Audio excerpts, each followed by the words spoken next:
Reality buckled, then shattered. One moment, the Grey Knight strike cruiser Sanctic blade was a blade of pure faith shearing through the immaterium, its Geller field straining against the non-reality outside. The next, that faith broke. An ambush not of ships but of paradoxes and impossible angles. Daemons of Tzientch tore through the psychic shield like paper. Brother Captain Hyperion stood rigid on the teleportarium platform amidst his Terminator squad, silver titans ready for translation. Their target, a cultist nexus on Viridia Prime attempting to pry open a warp gate. The platform flared, energies converging. Then, pure chaos erupted. The bridge screamed klaxons as warp stuff flooded the chamber, kaleidoscopic colors, gibbering mouths, grasping tendrils. Hyperion felt his brother's minds ignite in psychic agony before being snuffed out. He raised his psi cannon, holy ordnance roaring into the madness, even as he drew his nemesis Daemon hammer, its power field a crackling halo. The teleportarium fired blind, a final spasm of dying machine spirit. Hyperion felt the sickening wrench of dematerialization. Not the clean jump he knew, but a violent tearing, his atoms flung across an unknown abyss. His last conscious thought was a drilled-in prayer to the God Emperor, a bulwark against the void. He materialized not with controlled resonance, but with the brutal force of an orbital drop gone wrong. He crashed into something yielding yet solid, cobblestones, slick mud, and the unmistakable coppery wetness of blood. The impact was a physical blow, jarring his massive armor, sending hairline cracks spiderwebbing across his visor display. Status runes blinked red before emergency overrides stabilized core systems. Life support, green. Power core, green. Armor integrity, damaged but holding. He forced himself to his knees, servos whining in protest, the half-ton weight of his Aegis armor sinking into the uneven ground. His senses reeled. The air was wrong. Thick, freezing, rank with stale blood, coal smoke, and an underlying musk of primal, unnatural hunger. He rose, a silver and gold giant in a world choked by darkness. He stood in a narrow, winding street bordered by tall, Gothic structures.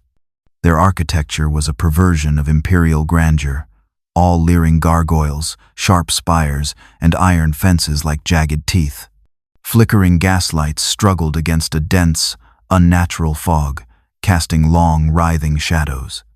The ground squelched under his boots, a mire of rain, mud, and pooling blood. He extended his psychic senses, the battle scan expecting the familiar shriek of daimonic presence. He felt something else. Twisted life, minds consumed by rage and hunger, scattered sparks of human consciousness, flickering with terror. And beneath it all, a deep, pervasive wrongness, ancient and cold. It wasn't the volatile energy of the warp. It felt like a slumbering, alien mind dreaming a fevered nightmare, and this city was its heart. "Brother Sergeant?" Hyperion's voice, amplified and harsh through his Vox grill, cut into the oppressive quiet. Only the drip of water and a distant, unsettling moan answered.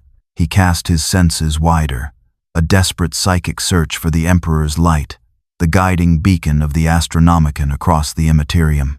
Nothing. Only this suffocating, localized darkness. His brothers were gone. His ship was lost. His galaxy was unreachable.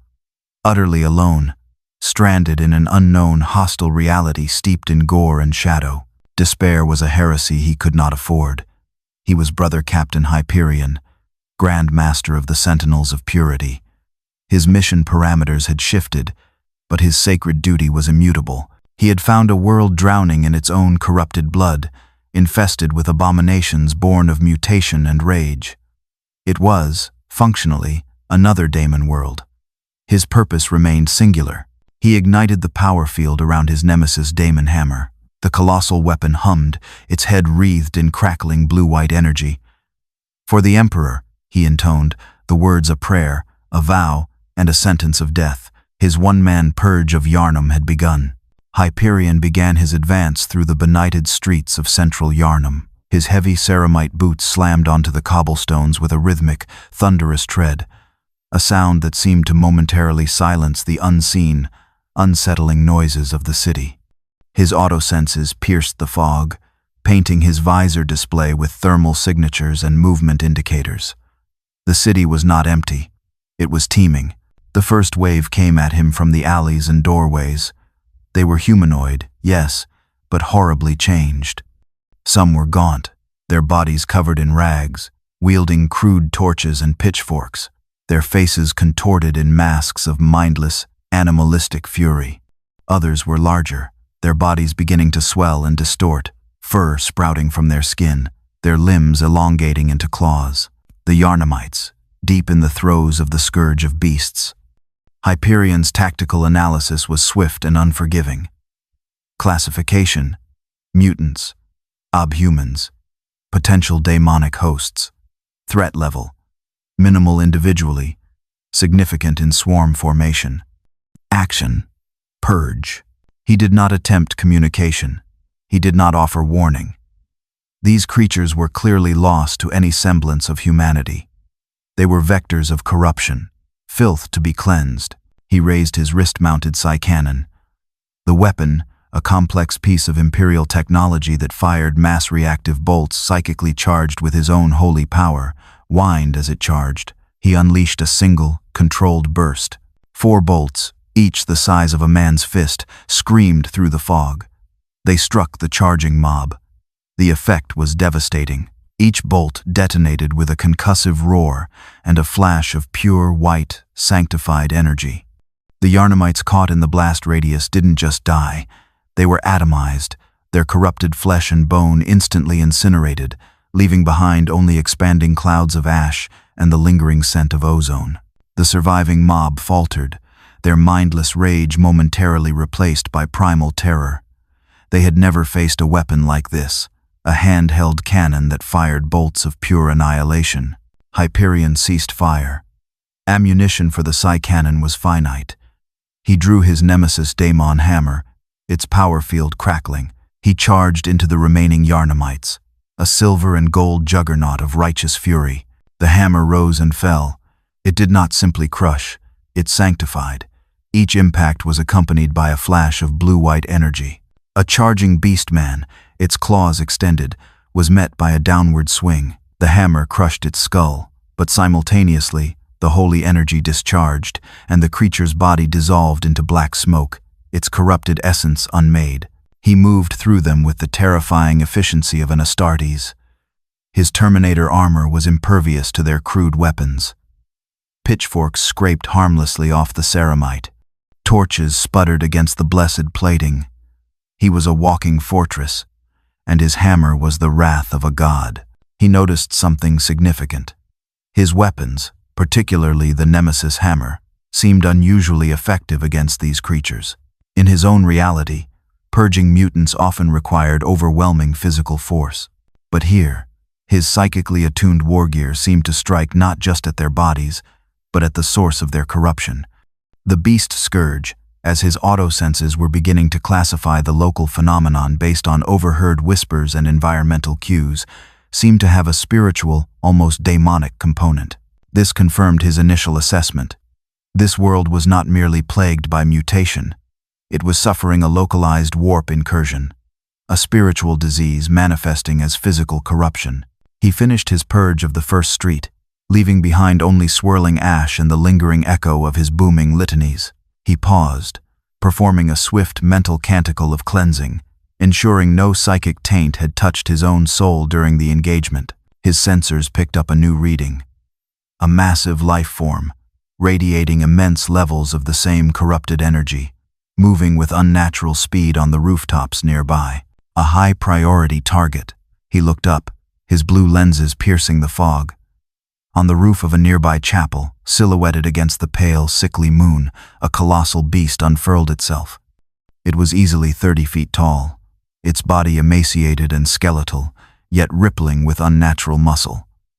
Its left arm was withered, but its right was immense, ending in a great clawed hand. Its head was a horrifying mass of bone and antlers. The cleric beast. It let out a piercing, deafening shriek, a sound of pure animalistic agony and rage, and leaped from the rooftop, crashing down into the street before Hyperion. Classification: Major Demonic Entity. Threat level: Significant. Hyperion hefted his daemon hammer. "In the Emperor's name," he intoned, his voice calm and cold. "You are judged and found wanting." The battle for central Yharnam had just escalated. The cleric beast was a storm of primal fury.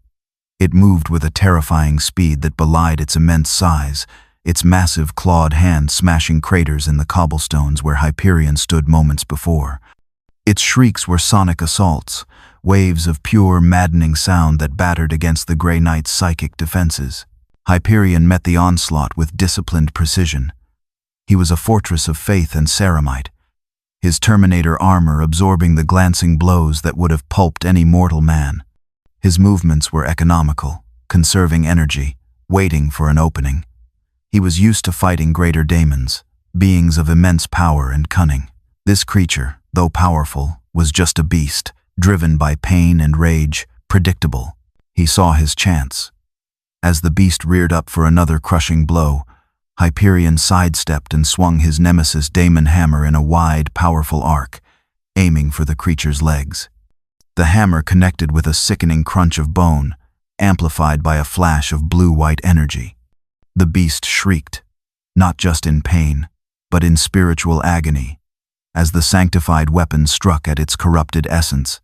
It stumbled, its leg broken, its charge momentarily halted. Hyperion pressed his advantage. He brought the hammer down again, this time on the creature's skull. The impact was titanic. The skull cracked, and the beast collapsed, its massive form dissolving rapidly into a cloud of foul, black smoke, its psychic presence utterly extinguished. He stood over the fading remains, performing another swift canticle of purging. The beast was powerful, but ultimately, just another manifestation of the great enemy, easily dealt with. It was then that he heard the sound. A frantic, scraping noise from a nearby graveyard, the Tomb of Eden, followed by a wet, tearing sound, and then laughter. A mad, high-pitched cackle filled with a desperate, bloodthirsty glee. Hyperion turned, his hammer held ready. He strode towards the graveyard, his senses on high alert. The psychic scent here was different, not the raw corruption of the beasts.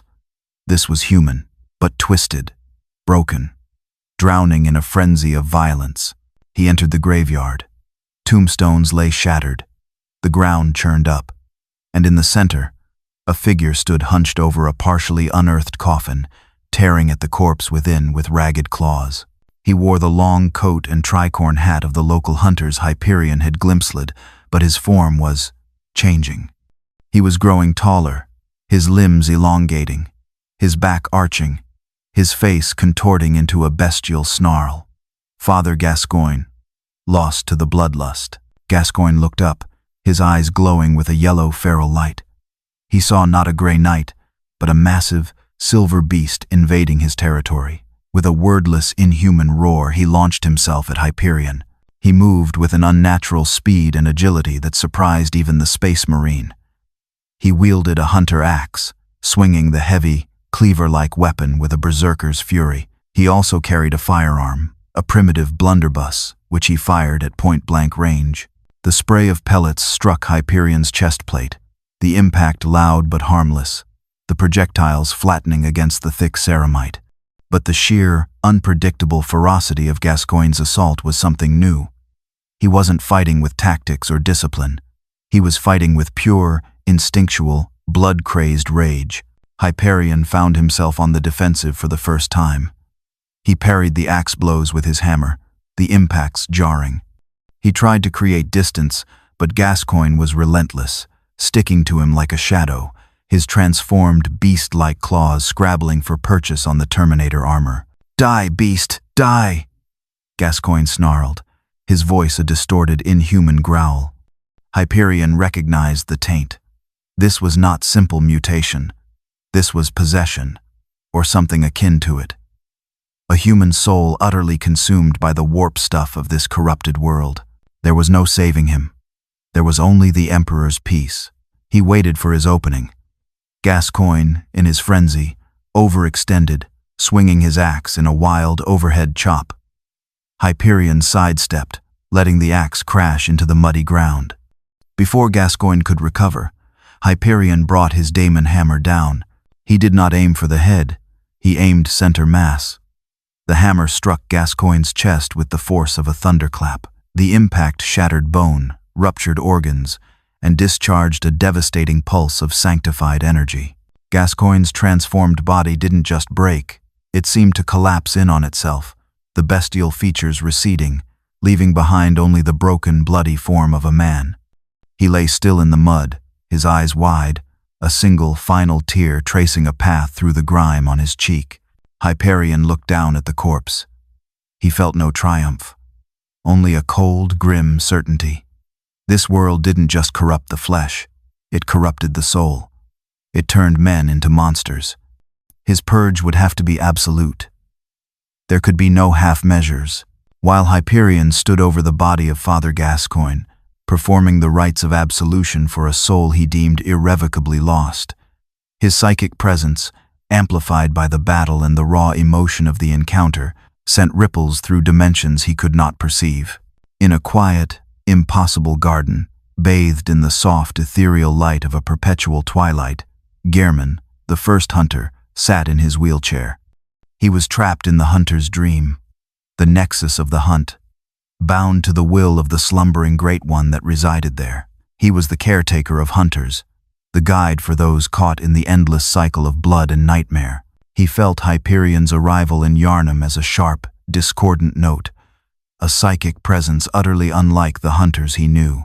Hunters entered the dream, their minds pliable, open to the echoes of blood and insight. This new mind was a fortress, cold, hard, and utterly closed. It did not resonate with the dream. It existed outside it, yet its actions within Yharnam were causing ripples within the dream. Gehrman felt the annihilation of the cleric beast's essence. He felt the psychic struggle and the final, brutal purging of Gascoigne. He felt the cold, hard certainty of the Grey Knight's faith, a psychic signature as rigid and unyielding as ancient iron. This was not a new hunter. This was not a beast. This was not a kin of the cosmos. It was something else, something ancient, powerful, and utterly alien to the delicate, horrifying ecosystem of the hunt, the dream, and the Great Ones. He looked across the garden at the doll, the gentle, porcelain attendant who offered solace and strength to the hunters. She stood silently, her head tilted, as if listening to a distant, troubling music. "You feel it too, dear doll?" Gehrman murmured, his voice a dry, weary rasp. The doll turned her head slowly, her lifelike eyes filled with a subtle, profound unease. "I feel a soul," she whispered, her voice soft and melodic. "A soul burning with a cold silver fire. It is strong, so very strong. But it does not dream. It does not echo. It is separate." Gehrman understood. This being, this Hyperion, as his echoes whispered the name, was not part of the cycle. He was not bound to the dream, not fueled by blood echoes. He was an outsider, an anomaly, and anomalies were dangerous. Could he be a threat to the dream itself? Could his power, his alien faith, disrupt the delicate balance Gehrman maintained? Could he threaten the slumbering Great One, the moon presence that was the true master of this place? Or could he be something else? A tool? A weapon? Gehrman was bound to find hunters to end the nightmare, to fulfill the moon presence's hidden desires. Perhaps this silver giant, with his power to truly annihilate the corrupted essence of beasts, was the ultimate hunter, a key to finally ending the endless night, or perhaps to shattering the dream itself. He did not know. For the first time in centuries, Gehrman, the first hunter, the one who had seen it all, was faced with a variable he could not predict, a future he could not foresee. He could only watch and wait and wonder what would happen when this cold, silver fire inevitably found its way to the heart of the dream. The eternal hunt had just gained a new and utterly terrifying player. Hyperion left the tomb of Odin, the lingering psychic taint of the mad hunter Gascoigne already fading under his relentless mental purification. His internal cartographer, mapping the city based on Auspex scans and recovered data fragments from dying mines, indicated a massive structure dominating the city's skyline, the Grand Cathedral. It radiated a powerful, complex psychic signature, part human faith, part festering corruption. A nexus, a priority target. He began his ascent through Cathedral Ward. The architecture grew grander, more ornate, but also more decayed. Statues of robed figures with strange, elongated heads watched him from shadowed alcoves. The enemies here were different too. Towering church giants swung colossal axes, their movements slow but devastatingly powerful. Strange, skeletal Cthulhu-like creatures, gravekeepers, stalked the courtyards, their lanterns casting an eerie, unsettling light. Hyperion dealt with them all with the same brutal efficiency. His daemon hammer crushed the giants' legs, bringing them crashing down before he delivered the Emperor's peace. His psy-cannon vaporized the gravekeepers, their alien forms resistant to his psychic blade but vulnerable to holy ordnance. He noted the prevalence of religious iconography, statues, altars, symbols that vaguely resembled a debased form of the imperial Aquila. This world clearly had a local ecclesiarchy, a church, but it seemed corrupted, twisted. His suspicions were confirmed as he neared the main plaza before the Grand Cathedral. He encountered new combatants, men in black, flowing robes, wielding great scythes or strange electrified maces, executioners of the healing church. Others in white, almost surgical-looking attire, wielding canes that transformed into bladed whips, choir intelligencers. They saw his towering, silver form, and they did not hesitate. They attacked, their movements disciplined, their weapons wielded with lethal skill. They shouted strange battle cries, invoking names like Lawrence and Kos. Hyperion immediately classified them. Human combatants. Affiliation. Local heretical cult designation. Healing church. Threat level. Moderate. He engaged them. It was a true battle this time, not a simple purge. The executioner's heavy weapons could stagger him, their blows jarring his armor. The choir members were fast, their whip canes lashing out, seeking gaps in his defenses. But they were still mortal. Still flesh and blood. Their weapons, though exotic, lacked the power to breach his Terminator armor consistently. Their faith, though fervent, was a misguided heretical thing compared to his own absolute certainty. He fought with the disciplined fury of his order. His daemon hammer was a blur of motion, crushing limbs and torsos. His force sword, when he switched to it for faster targets, carved through their robes and flesh, its psychic edge disrupting their nervous systems. His storm bolter roared, suppressing their advances, turning their coordinated attacks into desperate scrambles for cover. He was a single, silver fortress holding off a tide of black and white. He took blows, his armor sparking, his internal systems warning of minor damage. But for every blow he took, he delivered 10 in return. He systematically dismantled their attack. He broke their lines, executed their leaders, and forced the survivors into a terrified rout. He did not pursue. They were secondary targets, misguided sheep who had strayed from the Emperor's light. His true target was the source of their corruption. He stood before the massive, ornate doors of the Grand Cathedral. The psychic stench emanating from within was immense, a palpable wave of agony, mutation, and a corrupted, twisted form of faith. Something terrible resided within, a greater daemon, perhaps, masquerading as an object of worship. He raised his daemon hammer. "In the name of the Emperor," his voice boomed, echoing across the now silent plaza, "let the cleansing begin." With a single, devastating blow, he shattered the ancient, rune-carved doors of the Grand Cathedral and strode into the darkness within. The interior of the Grand Cathedral was vast, dark, and filled with a profound sense of sorrowful decay. Candles flickered in unseen alcoves, casting long, dancing shadows across rows of empty pews and onto a high, vaulted ceiling lost in darkness. The air was thick with the scent of old incense, decay, and the underlying musky scent of beast. At the far end of the nave, on a great, ornate altar, knelt a figure. It was shrouded in white, seemingly lost in prayer. but the psychic aura radiating from it was a maelstrom of agony, faith, and a terrifying ongoing transformation. Hyperion advanced slowly down the central aisle, his daemon hammer held ready. His auto-senses screamed warnings. This was the source of the corruption he had felt, the nexus of the beast scourge in this district. As he drew closer, the praying figure began to shudder.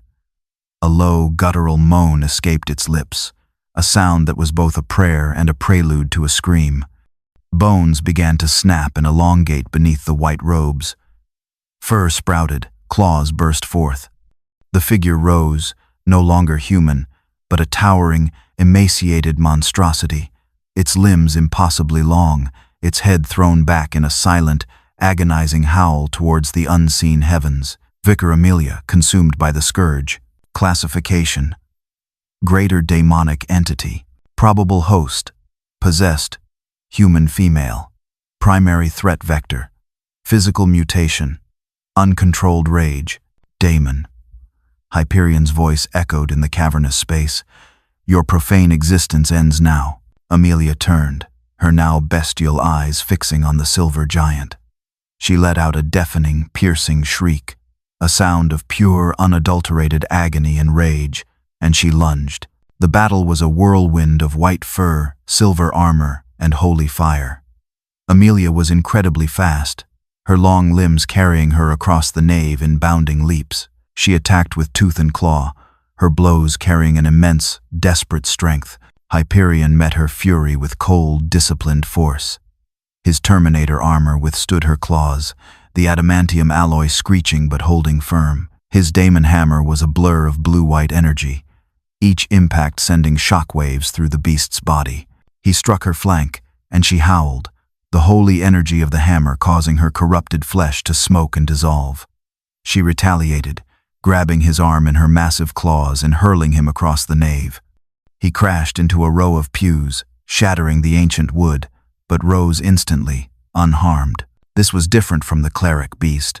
That had been pure, mindless rage.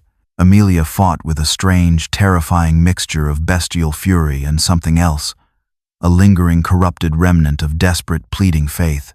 As she fought, she seemed to sometimes clutch at a golden pendant held in her monstrous hand, her howls momentarily softening into something that sounded almost like a prayer. This hesitation, this flicker of internal conflict, was her undoing. Hyperion, a master of exploiting weakness, saw it. As she paused, clutching the pendant, he charged. He brought his daemon hammer down not on her head, but on the arm holding the pendant. The impact shattered the bone, and the pendant flew from her grasp, clattering across the stone floor. Amelia let out a shriek of pure, soul-wrenching despair, as if losing the pendant was a more profound wound than any physical blow. Her fury became absolute, mindless. She charged again, a wave of pure, white, bestial rage.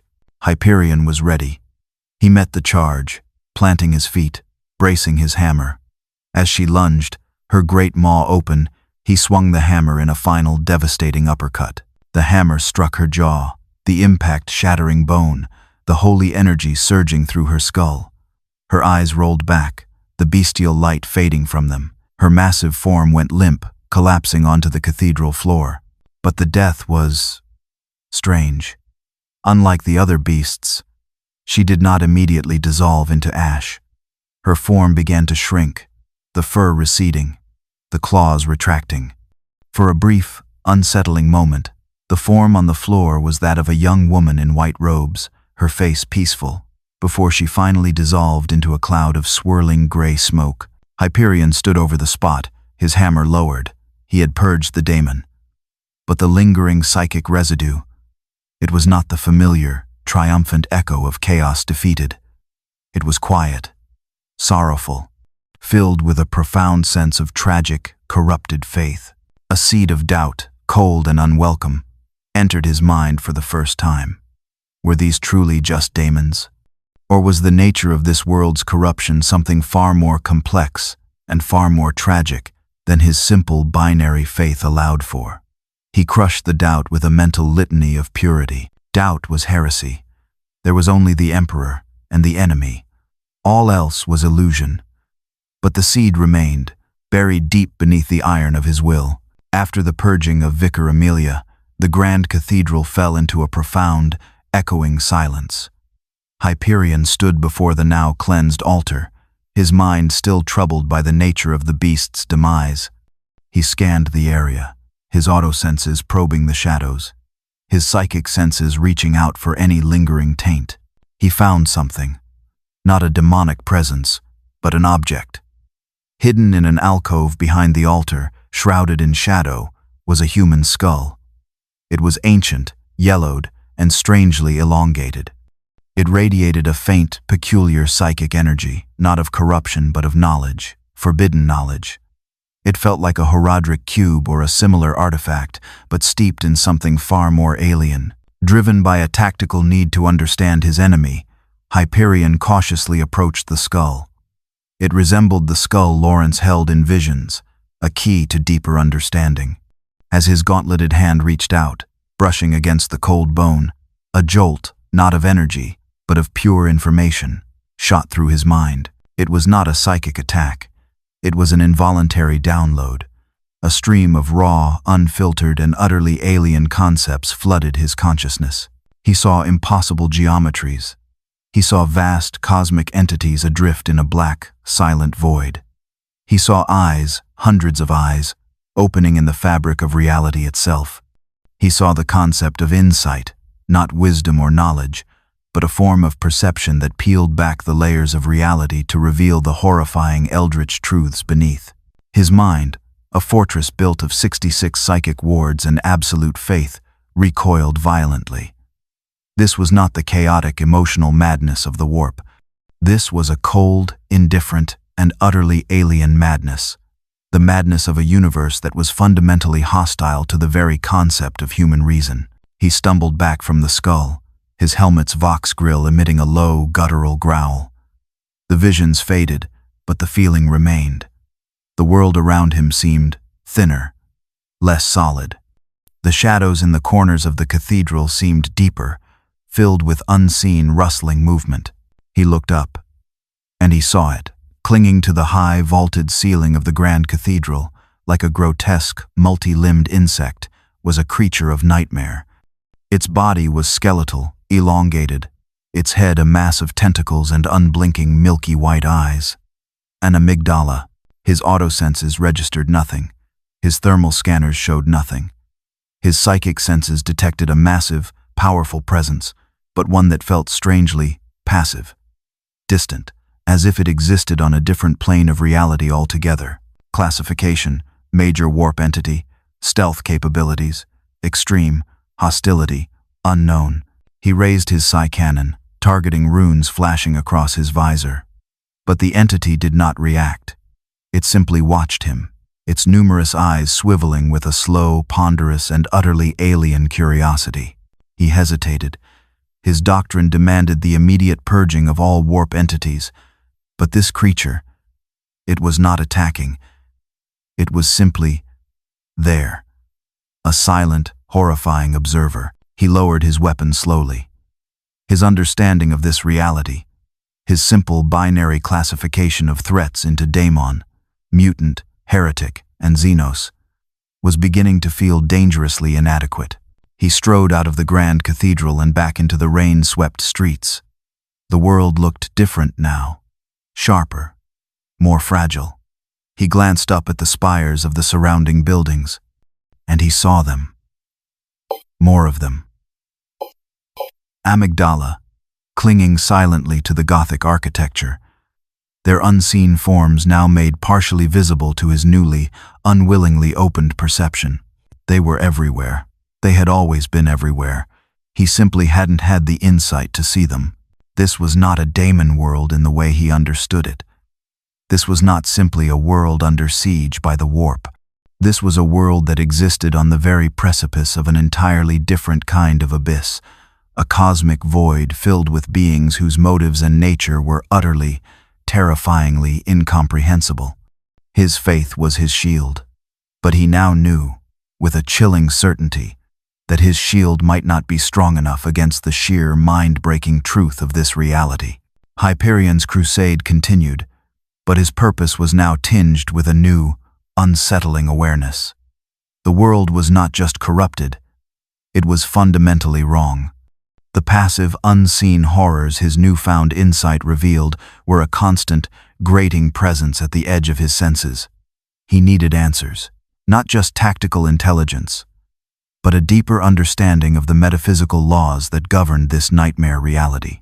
He learned, through interrogating the dying minds of healing church hunters and deciphering fragmented texts found in their sanctuaries, of a place, a forbidden place, a source, Byrgenwerth College, a center of learning where scholars had first made contact with the alien entities, the Great Ones, and had unleashed the eldritch knowledge that had led to both Yharnam's supposed enlightenment and its ultimate damnation. To Hyperion, the concept was sickeningly familiar. It echoed the countless tales in imperial history of foolish magi attempting to study and control the warp, only to be consumed by it, unleashing demonic incursions upon unsuspecting worlds. Byrgenwerth was clearly this world's equivalent, a nest of tech heresy and forbidden lore. It was also the most likely place to find the truth he sought. The truth about the Great Ones, the kin, the beast scourge, and the nature of this reality's madness. Knowledge, even heretical knowledge, was a weapon, and he needed every weapon he could find. He left the blood-soaked streets of Yharnam behind and journeyed into the surrounding wilderness, towards the Moonside Lake upon whose shores the ancient college stood. The path led him through the forbidden woods, a dark, labyrinthine forest teeming with new horrors. Giant snakes writhed in the undergrowth. Crazed villagers, mutated by forbidden experiments, attacked with saws and torches. Strange, fungal parasites burst from the bodies of the dead. Hyperion purged them all. His Psy-cannon cleared paths through the choking woods. His daemon hammer crushed the mutated villagers. He moved with a relentless, unstoppable purpose. A silver juggernaut carving a path towards the heart of the world's original sin. He arrived at Byrgenwerth. It was a place of eerie silence, a cluster of ancient, ivy-covered buildings overlooking a vast, dark lake under a perpetual twilight sky. The air felt heavy, thick with the weight of secrets and the lingering psychic residue of minds that had gazed too long into the abyss. He felt watched, not by beasts or demons, but by something smaller, more intelligent. He saw movement in the upper windows of the main college building, figures in the strange, cage-like helmets he recognized from his psychic interrogations. Scholars, or what was left of them. He strode towards the main entrance, his purpose clear. He would breach this fortress of forbidden knowledge. He would interrogate its guardians. He would extract the truth, by force if necessary. And then, he would burn it all to the ground, purging its heretical existence from the Emperor's sight. The interior of Byrgenwerth College was a scene of intellectual decay turned into physical horror. Lecture halls were filled with overturned desks and scattered forbidden texts. Laboratories contained bizarre, arcane instruments and half-dissected specimens of creatures that defied natural law. The place reeked of stale knowledge and eldritch contamination. The guardians of this place were not beasts or demons, but something far stranger. Hyperion encountered them first in the shadowed library stacks, small, bulbous-headed creatures with large black eyes and frail, multi-jointed limbs. They moved with a strange, scuttling gait and attacked by spitting bolts of arcane energy or attempting to latch onto him with sucker-lined appendages. Celestial minions. Classification: minor Xenos abomination. Threat level: low individually, moderate in swarm. Action: purge. His storm bolter made short work of them. The explosive bolts tore their frail bodies apart, splattering blue, viscous fluid across the ancient bookshelves. They were physically weak, their only defense their numbers and their unsettling, alien appearance. He moved deeper, into the main observatory, a large, circular room dominated by a strange, orrery-like device. Here, he encountered their larger brethren, tall, slender figures with impossibly elongated necks and limbs, their heads swollen and bulbous, their large black eyes filled with a cold, alien intelligence. celestial emissaries. These were more dangerous. They wielded arcane energies with greater focus, launching bolts of cosmic power that sizzled against Hyperion's Aegis shield. They could also unleash a focused beam of energy that caused a terrifying, disorienting effect, the onset of frenzy. Hyperion felt the frenzy attack as a piercing, psychic shriek in his mind. His vision swam, his thoughts fractured. He saw flashes of impossible colors, felt the crushing weight of 1,000 alien thoughts pressing in on him. His internal systems overloaded, alarms blaring, his neural interface threatening to crash. But his will held. His Grey Knight training, the 66 rituals of psychic defense, the absolute bedrock of his faith. It was a fortress built to withstand far worse than this. He pushed back against the psychic intrusion with a focused blast of his own will, reciting the litany of warding. The frenzy effect receded, leaving him shaken but unharmed, his mind clear once more. "Xenos filth," he growled, his voice filled with a renewed hatred. "Your minds are weak. Your cosmoses is a lie. There is only the Emperor." He charged them, his daemon hammer swinging. The emissaries were physically frail. They could not withstand his direct assault. He shattered their elongated forms with brutal, crushing blows, their alien bodies dissolving into the same strange, blue fluid.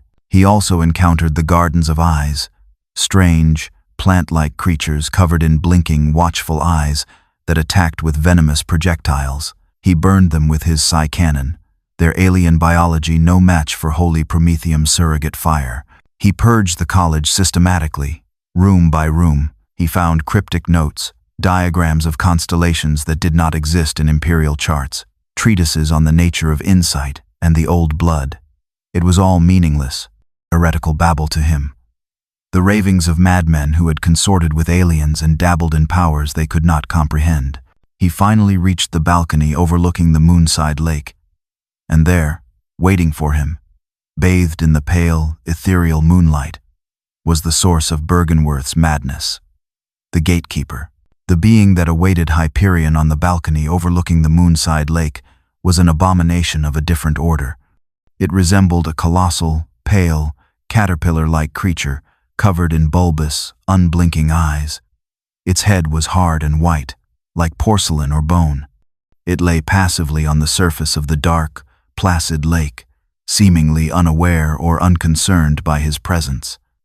Rom, the vacuous spider. Hyperion's autosenses struggled to classify it. Biological entity, massive scale, multiple appendages, arachnoid, psychic signature, significant, passive, paradoxical. It felt empty, a void where a mind should be, yet radiating an immense passive power. "Another Xenos god," he murmured, hefting his daemon hammer. "Or merely its guardian beast?" He stepped onto the balcony railing, preparing to leap down onto the lake's surface to engage the creature. But as his boot touched the stone, reality shimmered. The twilight sky vanished, replaced by a swirling purple-black void filled with distant, uncaring stars. The placid lake became a flat, featureless expanse of white, stretching to an impossible horizon. He was no longer at Byrgenwerth. He was somewhere else. A pocket dimension?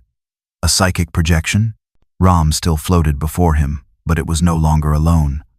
Dozens of smaller, spider-like creatures, each with the same hard, white head and multiple eyes, materialized around it. They skittered across the white surface, their movements jerky and unnatural. Rom itself began to move. It raised its great pale head, and a wave of pure arcane energy erupted from it, washing over Hyperion. His Aegis shield flared, absorbing the blast, but the power was immense. Simultaneously, the smaller spiders surged forward, leaping at him, trying to overwhelm him with sheer numbers. The battle began.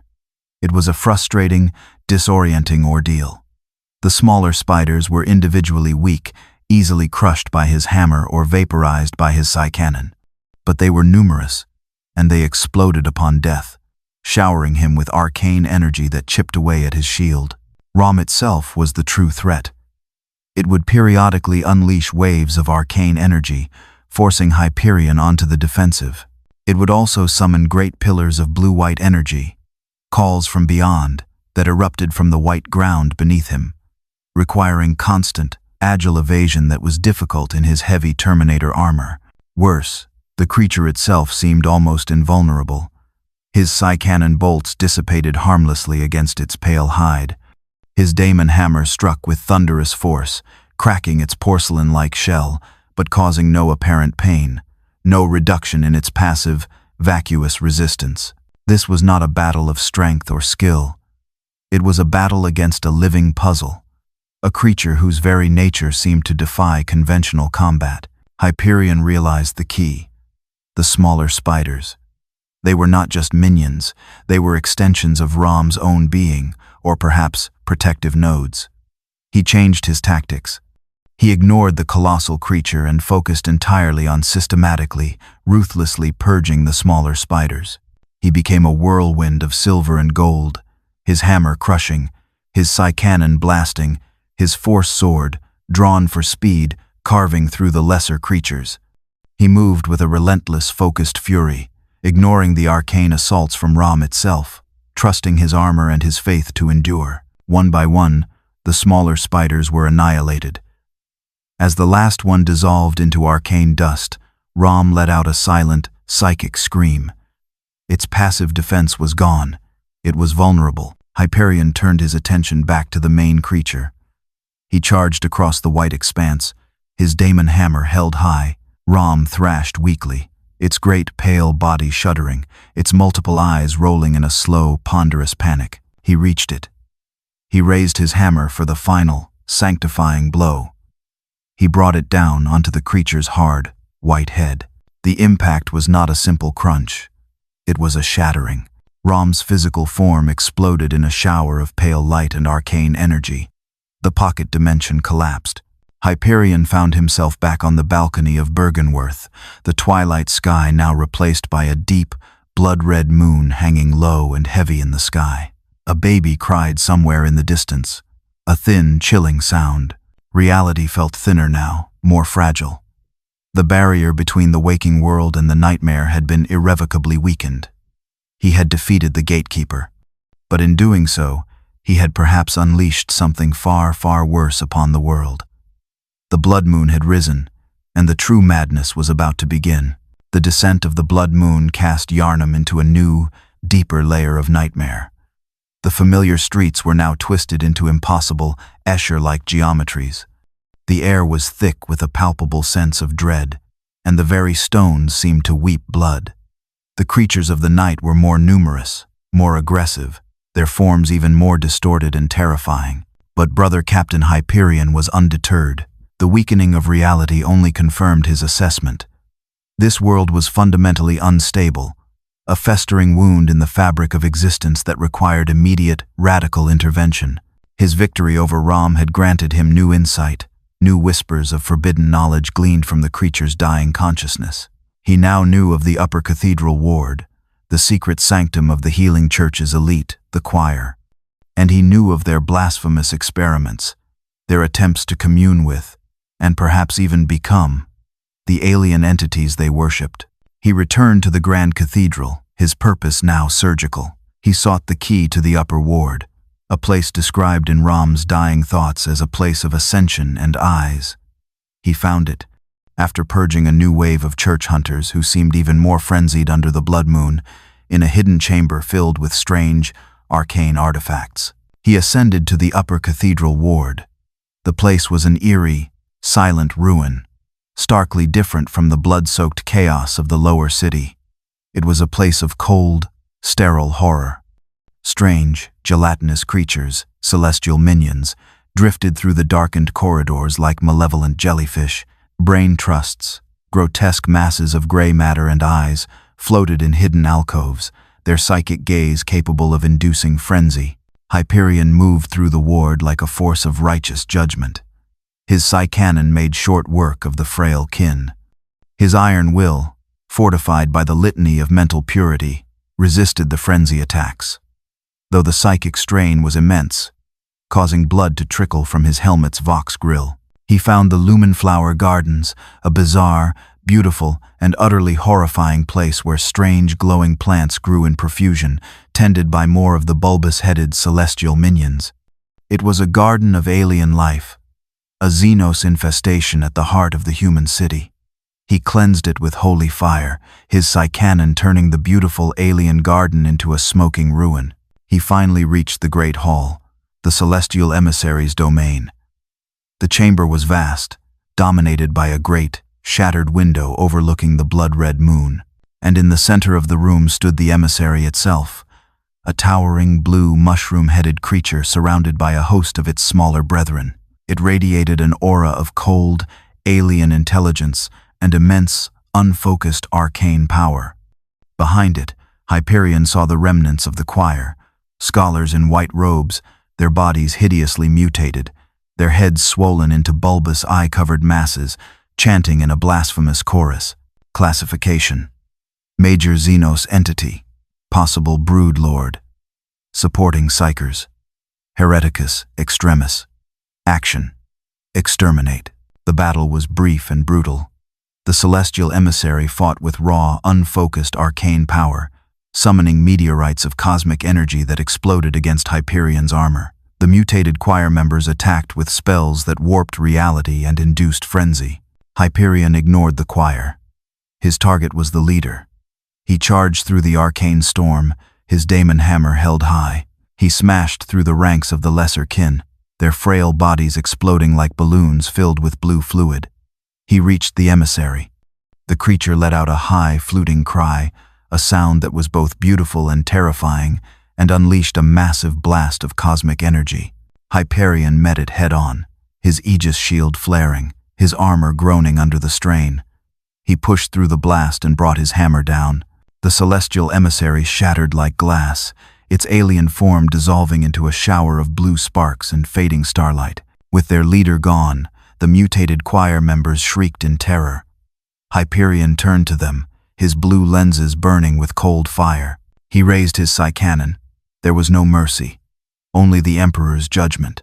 He purged them all, leaving the great hall silent, empty, and clean. He had cut out the heart of the choir's heresy. But he knew his work here was not yet done. There was one final secret hidden in the depths of this place. After purging the celestial emissary and the mutated remnants of the choir, Hyperion stood in the vast, silent hall of the upper cathedral ward. The blood moon leered through the shattered window, casting long, bloody shadows.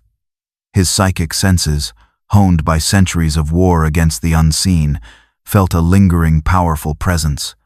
Not demonic, not bestial, something else. Something vast, ancient, and utterly alien. He found the hidden elevator behind the altar, the one leading down into the darkness beneath the cathedral. He descended, the mechanism groaning, into a vast, water-filled cavern. The air here was cold, still, and heavy with the scent of ozone and something else, something indescribably ancient and strange, like the dust between the stars. And in the center of the cavern, slumped against a colossal, petrified form, was the source of the power. Ebrietas, daughter of the cosmos, she was a being that defied easy classification. Part slug, part insect, part something utterly beyond comprehension. Her body was a pale, quivering mass, covered in eyes and strange, feathery appendages. Great, tattered wings, like those of a fallen angel, lay folded uselessly at her sides. She radiated an aura of profound cosmic sorrow and immense, latent power. She was a great one, left behind, abandoned, lost. Hyperion's autosenses overloaded. Classification: unknown Xenos entity. Threat level: incalculable. Recommendation: immediate exterminatus protocol. Unavailable. Secondary recommendation: tactical withdrawal. Denied. His faith, his very understanding of the universe, was being stretched to its breaking point. Was this a daemon prince? A Xenos god? A creature from the voids between galaxies? It mattered little. It was alien. It was powerful. It was here. Therefore, it had to be purged. Xenos, his voice boomed, echoing in the vast cavern. Your existence is an affront to the divine order. Prepare for sanctification. Ebrietas slowly raised her great, slug-like head, her numerous eyes fixed on him. There was no malice in them, only a vast, ancient, and utterly incomprehensible weariness.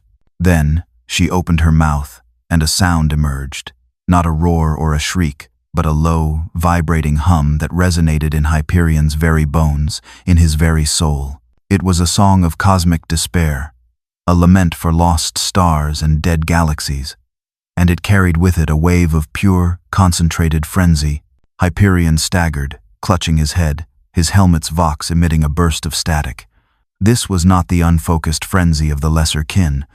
This was a direct, overwhelming psychic assault, powered by the mind of a great one. His vision dissolved into a kaleidoscope of impossible colors and screaming, geometric shapes. He felt his mind, his sanity, his very faith begin to fracture under the sheer, alien weight of Ebrietas's sorrowful power. He fought back. He roared the litany of hatred, the words of physical force, a shield of pure, fanatical conviction against the cosmic despair. He focused his mind on a single burning image, the golden throne, the undying light of the Emperor. His psychic shield held, but barely. The frenzy receded, leaving him shaking, bleeding from his nose and ears inside his helmet. This creature, its psychic might, was beyond anything he had ever faced. He charged. He knew he could not win a battle of minds. He had to end this physically. Now, he brought his daemon hammer down on Ebrietas's pale, quivering flesh. The impact was like striking water.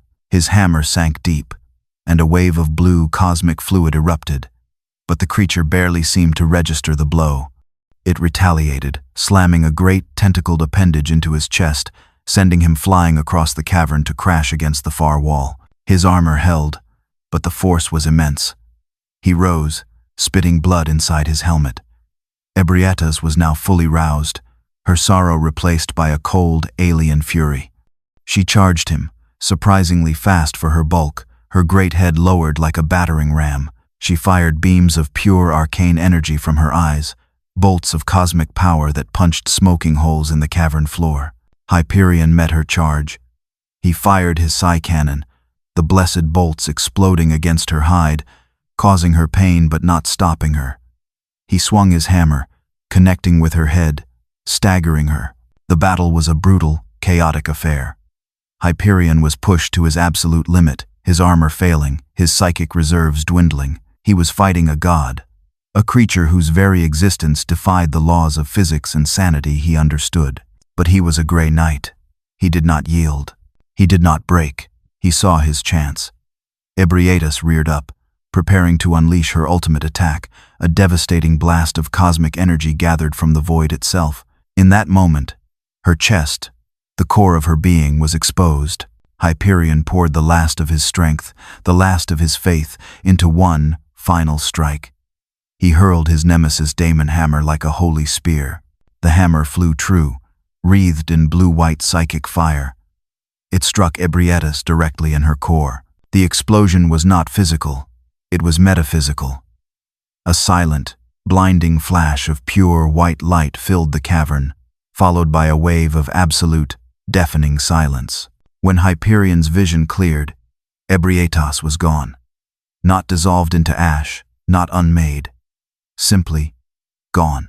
Vanished back into the cosmic void from whence she came, or perhaps erased from this plane of existence entirely. Hyperion collapsed to his knees, his hammer reappearing in his hand.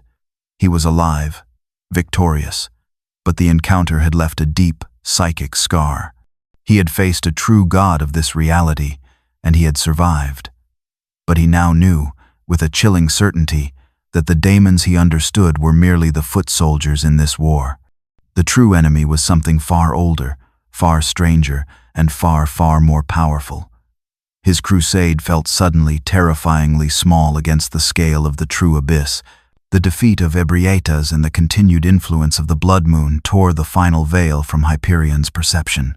He could now clearly feel the source of the nightmare, the great, psychic broadcast of madness that was both sustaining and corrupting this reality. It emanated from the east, from a hidden, unseen location, the unseen village, Yahar Ghul, and the nightmare of Mensis beyond it. He classified it immediately. A structured warp realm. A pocket dimension deliberately created and maintained by heretical psychers for their blasphemous rituals. The goal was obvious: to breach the barrier between realities and commune with, or perhaps even summon, the entities he now knew as Great Ones. This was not just heresy. It was exterminatus-level heresy. He found his way to Yahar Ghul, guided by the psychic stench of the Mensis ritual. The village was a horrifying charnel house. Pet huntsman spiders skittered through streets paved with fused, screaming corpses. Bell maidens chimed their maddening summons, reinforcing the fabric of the nightmare. Amalgamations, horrifying collections of body parts, shambled through the gloom. Hyperion moved through it like the Emperor's own judgment. His Psy-cannon turned the amalgamations into showers of gore. His daemon hammer crushed the Bell maidens, silencing their profane ringing. He fought his way through the Hypogean Gaul, purging the corrupted kidnappers and their grotesque sack-wielding abductors. He reached the lecture building, a bizarre floating structure lost in a void, and finally found the portal, the shimmering, diseased gateway into the nightmare of Mensis itself. He stepped through without hesitation.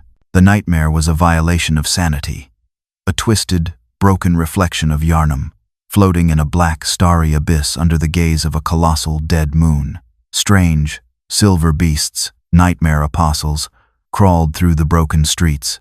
Giants made of corpses patrolled the bridges. And in the central fortress, a figure wearing a cage on his head chanted mad, rambling prophecies. Hyperion saw it all with the cold, clear eyes of a Puritan. This was the warp made manifest, a realm of pure, undiluted chaos, given structure by the mad wills of its creators. He began his purge. He fought his way through the nightmare, a silver and gold meteor of absolute, unwavering purpose. The silver beasts fell before his hammer. The corpse giants were obliterated by his Psy-cannon. He ignored the maddening whispers, the reality-distorting effects of the nightmare. His mind a fortress locked on a single objective: find the source of the ritual, the lead heretic, and silence him. He cornered Mikolash, host of the nightmare, in his maze-like library of forbidden lore. The man was clearly insane, his mind shattered by contact with the Great Ones. He babbled of Kos, or some say Cosm, of eyes on the inside, of granting eyes. Heretic. Hyperion's voice boomed, cutting through the madman's rantings. Your blasphemous communion ends now. The fight with Mikolash was less a battle and more an execution. Hyperion simply walked through the Psyker's pathetic arcane defenses, the Augur of Ebrietas, the Call Beyond, his Aegis shield absorbing them effortlessly. He cornered Mikolash in a dead end. No, I'm waking up. Mikolash shrieked in terror as the silver giant advanced. I'll forget everything. Hyperion raised his daemon hammer. The Emperor grants you the mercy of oblivion. The hammer fell. Mikolash ceased to exist. With the host of the nightmare purged, the structure of the artificial warp realm began to destabilize. But Hyperion knew his work was not done. The true heart of the nightmare, the power source of the ritual, still remained. He ascended the final spire, towards the sound of a crying infant and the presence of a final, terrible guardian. The highest point of the nightmare of Mensis was a desolate, circular arena shrouded in an unnatural, impenetrable darkness. At its center stood a single, ornate, and disturbingly empty baby carriage. And from that carriage emanated the sound that had echoed throughout the nightmare, the thin, ethereal, and profoundly unsettling cry of an infant Great One, Murgo. Hyperion strode into the arena, his senses on high alert.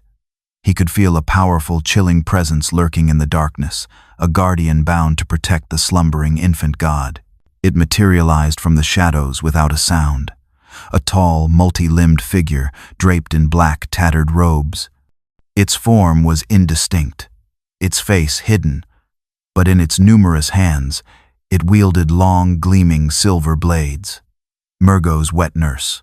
Classification: Major Daemonic Entity. Guardian Class. Stealth, divided by phase capabilities. Suspected: Threat level. High. The wet nurse did not roar or shriek. It moved with a silent, terrifying grace, its multiple blades weaving a complex, deadly pattern in the air as it advanced. It was a dancer of death, a spectral executioner. Hyperion met its advance, his daemon hammer held ready. The battle began in near total darkness, illuminated only by the faint, ethereal glow of the wet nurse's blades and the crackling blue-white energy of Hyperion's own power field. The wet nurse was impossibly fast. It seemed to phase in and out of existence, its blades striking from multiple angles at once. Hyperion, even with his superhuman reflexes and psychic senses, was hard-pressed to defend. Sparks flew as his hammer parried the spectral blades. He felt searing pain as one of the blades slipped past his guard and scored a deep gouge in his Terminator armor. He realized he could not fight this creature defensively. He had to overwhelm it. He had to bring the Emperor's light into this darkness.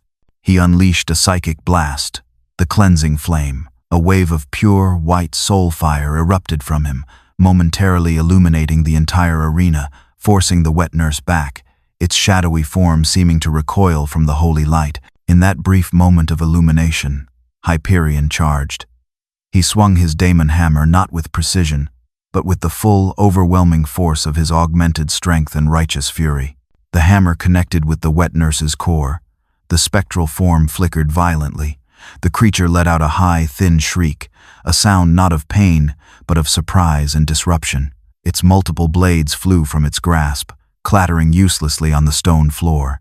Hyperion pressed his attack, his hammer rising and falling, each blow a prayer of purging. The wet nurse's form grew thinner, more translucent, its connection to this nightmare realm weakening under the relentless assault of holy power. With a final, explosive discharge of energy from the daemon hammer, Murgo's wet nurse dissolved, not into ash, but into a swirling mist of shadow and faint, purple light, which then dissipated into nothingness, leaving behind only the echo of its chilling grace. The arena fell silent. The crying of the infant Great One abruptly stopped. The unnatural darkness began to recede, replaced by the pale, sickly light of the blood moon. The nightmare of Mensis was collapsing. Its host was dead, its guardian was purged, its power source was silenced. Hyperion stood victorious, but the victory felt hollow. He had purged the symptom, but the source of the madness, the Great Ones themselves, remained, lurking in the cosmos, their motives unknowable, their power immense. As the nightmare dissolved around him, reality itself seemed to fold in on itself. He felt a familiar, wrenching sensation, not of teleportation, but of dreaming. He found himself standing not in the ruins of Mensis, but in a quiet, impossible garden, bathed in soft moonlight. Before him stood a workshop, and seated in a wheelchair on its porch was an old man with one leg, Gehrman, and behind him, the hunter's dream seemed to hold its breath. Hyperion stood in the impossible garden of the hunter's dream, his mind struggling to classify this new, bizarre reality. It felt stable, serene, yet profoundly unnatural. It lacked the overt hostility of Yharnam, or the chaotic madness of the nightmare, but it hummed with a deep, subtle, and incredibly powerful psychic energy. Before him sat the old man Gehrman, the first hunter. His eyes, though ancient and weary, held a spark of keen intelligence and deep, sorrowful knowledge. He looked at the towering gray night, not with fear, but with a kind of weary recognition. "So," Gehrman's voice rasped, dry as autumn leaves, "another hunter finds his way to the dream, though you are different. Not drawn by the blood, are you? You carry a colder fire." Hyperion's auto-senses registered Gehrman as human, but aged far beyond normal parameters and radiating a faint but potent psychic field tied to this entire location. Classification: ancient human psyker, possible guardian entity. "This place," Hyperion's voice boomed. "Is it another construct, another nightmare?" Gehrman chuckled, a dry, rattling sound. "A nightmare? Or a sanctuary? It is what it needs to be, Hunter. A workshop, a refuge, and for some, a cage." He gestured vaguely towards the dark sky above. You fight well. You have slain beasts, kin, even nightmare itself. You seek an end to the hunt, do you not? I seek to purge the unclean, Hyperion corrected him, his hand tightening on his daemon hammer. To eradicate the source of this reality's corruption. Ah, yes. The source? Gehrman sighed, his gaze distant. We all seek that, in our own way. But the hunt, it is eternal. Unless one finds release. He leaned forward slightly, his eyes fixing on Hyperion. I can offer you that, stranger. Release. An end to this endless night. Mercy. He gestured towards the workshop behind him. Lay down your arms, accept the dawn, and awaken from this terrible hunter's dream. Hyperion felt the offer. He felt the weariness in his own bones, the psychic exhaustion from his relentless crusade. An end? Peace? It was a tempting thought, but his faith was absolute. His duty was eternal. There was no peace while the daemon existed. And this offer, it smelled wrong. It felt like a trap, a subtle form of surrender. I do not seek release, Hyperion declared, his voice ringing with renewed conviction. I seek victory, in the Emperor's name. Your offer is refused, old man. Now, tell me the true nature of this place. What is the power that resides here? Gehrman's expression hardened, the weary wisdom replaced by a cold, grim resolve. So be it, he whispered.